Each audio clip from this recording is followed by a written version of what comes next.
Good morning. Well, at least it's for me. It's early in the morning. I am fortunate to have a wood turning club in my hometown city of Gainesville, Georgia. And we have the opportunity to upgrade our demo lathe that we have people come once a month and give demos on, to upgrade it, and we need to go pick it up. So this is going to be a story. There's going to be a couple stories within the story. Is one, the story is to go pick up the lathe, but there's also some history I wanted to tell about our club. And it's a little bit more unusual than a typical club because we've been around for a very long time, I think since the early 80s. And I learned a lot of things on this trip that I don't think I ever would have just from normal everyday going to the meetings. So we'll start this by the president of the club, Jerry Chandler, picking me up, and we are headed to North Carolina.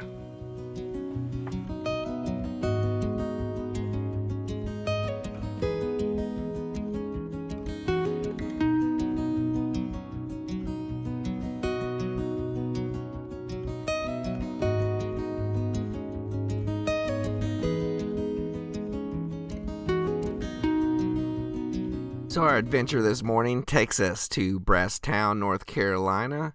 It's a nice, small, little quaint town. It is located in the western part of North Carolina near the Nantahala National Forest, right above the Georgia state line.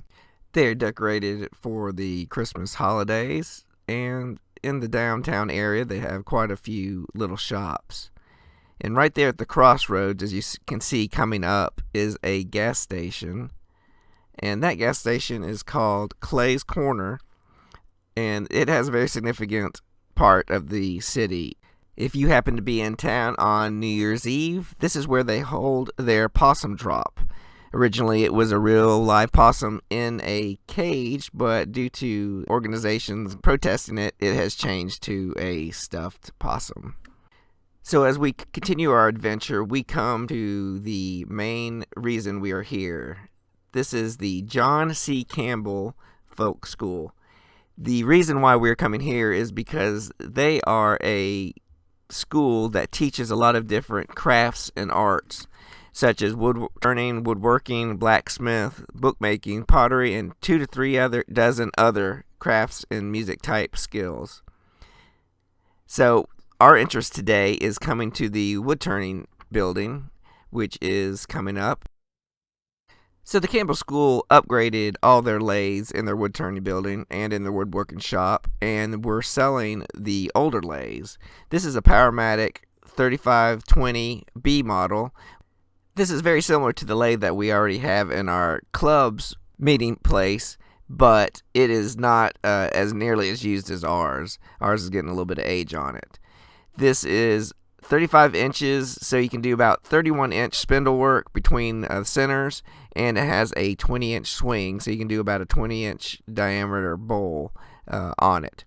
However, the headstock does move, and you can put it on the end of the bed, and you can probably do up to a 6-foot diameter object, but at that point you would be limited to the motor strength. But it would be an interesting concept to try. So as we entered the woodwork turning shop, we were waiting on our contact, which is this guy right here. His name's Mark, and he's in charge of all the equipment on the Campbell School of Woodturning and Woodworking. He's a really nice guy, and here he is greeting Jerry. I don't think we've got to meet Jerry yet, but that's Jerry Chandler. He's the president for this year of the Chattahoochee Woodturning Club. So after the introductions, we followed Mark back outside where he showed around the lathe and showing us and plugged it up and showed us that the motor turned very smoothly.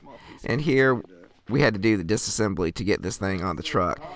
This lathe weighs over 600 pounds, close to 700 pounds, so we tried to take as much as we could off of here. We unscrewed the legs, and then we moved to the tailstock. We did leave the head on, just we didn't want it because of the weight, but we did move it to the center of the bed so that's more balanced. And that cart you see right there is the best way to move this type of lathe. And then you see we're doing like the Egyptians used to do and used metal rods to roll it onto the bed, which made things a lot easier. But then we had to lift it up to get the poles out. But that was a great idea Mark had, using the cart and the metal poles. So now we're here just readjusting everything, getting it ready for travel. There's the safety cage covering it up, and then we later strapped it down. So after we loaded everything up, we went back into the woodturning school just to take a look at their setup, and they just had 10 stations there, where each student has their own station to work at during the class time. So I think the class that was being held was an intro to wood turning, and this was part of the class. This is the milk paint that was used by the instructor, and you can see all the spindle work that they have, and I was just really amazed at the coloring that was used of the milk paint to just make those spindles pop. And this is some of the sample work of the instructor. And here's some of the amazing stools and candle holders that the instructor had as a sample of some of her work. And the instructor this week was Kim Winkle. As you can see here, she's giving a little bit of instruction to the class before they went back to their stations. We didn't want to stay long to interrupt the class, so we moved on. Jerry wanted to show me the little museum they have at the woodturning building. This is Fred A. Moss Gallery, where they house some of the pieces of the instructors that come to demonstrate at the school. And so this is where the club history and the school kind of intertwine. Willard Baxter was the founder of the Chattahoochee Woodturning Club, and he had a cabinet shop where he would allow the club to meet in his shop, which after his passing, the family still allows us to meet in the original shop.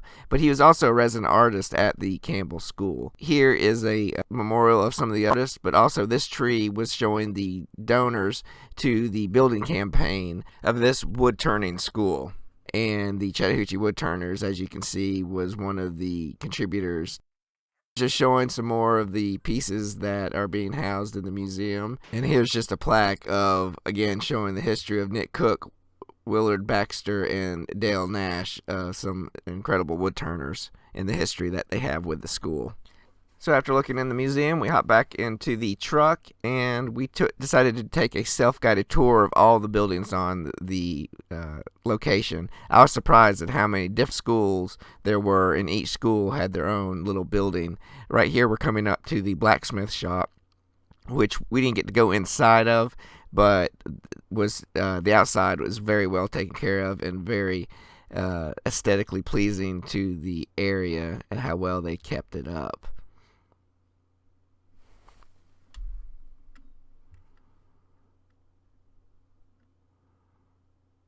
And coming up a little farther, you'll notice at the front door eaves, the overhang, the post, they are being held up by two anvils, which was a pretty interesting detail, as you can see right there above the side view mirror. Right.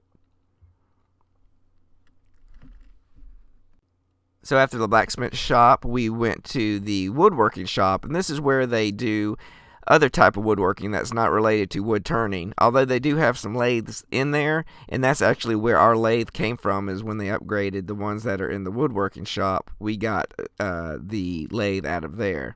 This is where they can do different classes like cutting boards, chair making, anything that's not specific to wood turning itself.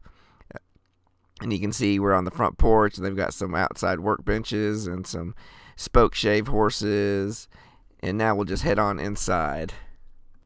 What I noticed about all shops is how clean they are. They keep like how I'd want a shop to be, is perfect. Everything's swept and kept orderly and neat, which is something to be desired. But also, it had every tool that you'd need to build anything out of woodworking. You can see the bandsaws, you can see the sanders and the saw stop, and they're not lacking for equipment here, that's for sure.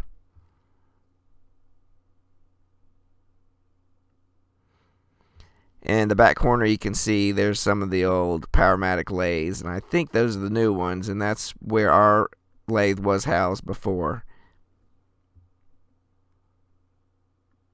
And there's a oscillating sander, which I think it was 24-inch, and that'd be great for the shop.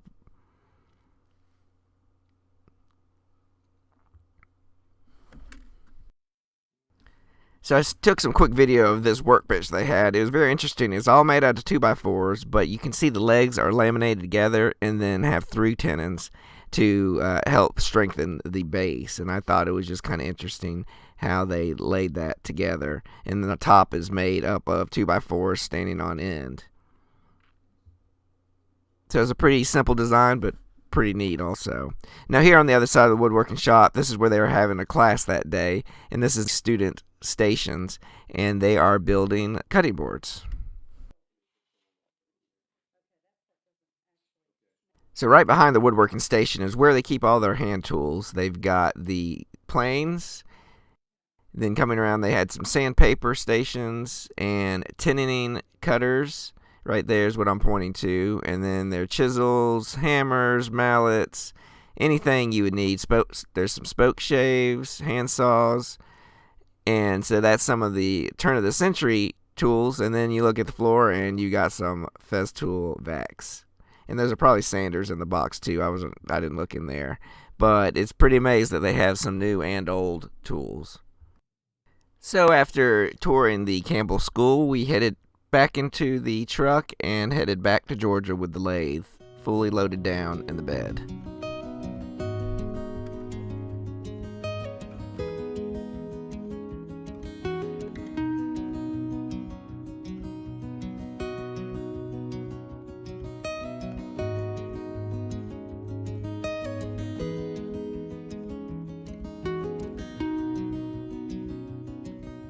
So here we are at the woodturning shop, and Rob Sheffield met us. And if you don't know Rob, he's our members chairperson and also a business of making steady rest for multiple types of lathes. You can find them at SheffieldWoodturning.com.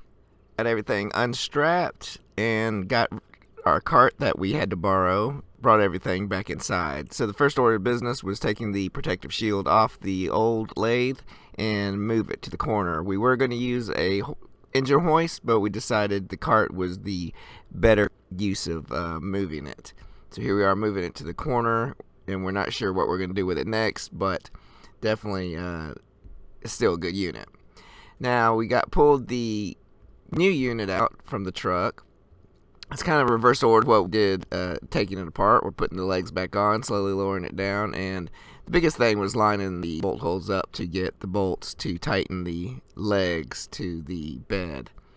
Lining up the bolt holes probably took the long time of this whole installation process, but overall, putting it together was not that hard. Once we got the bolts tightened down, we repositioned the cart so that we could reposition the lathe in its final resting spot.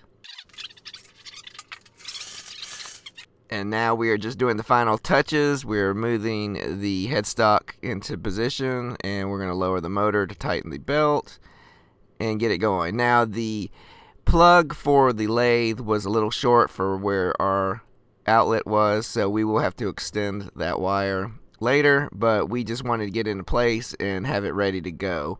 So there's a little bit more we have to do, but other than that, it is ready to be our new demo machine and have many years of service. And if you'd like to see more videos like the one that you just saw, you can check here and here. And remember the ABCs of making. Always be creating. Till next time.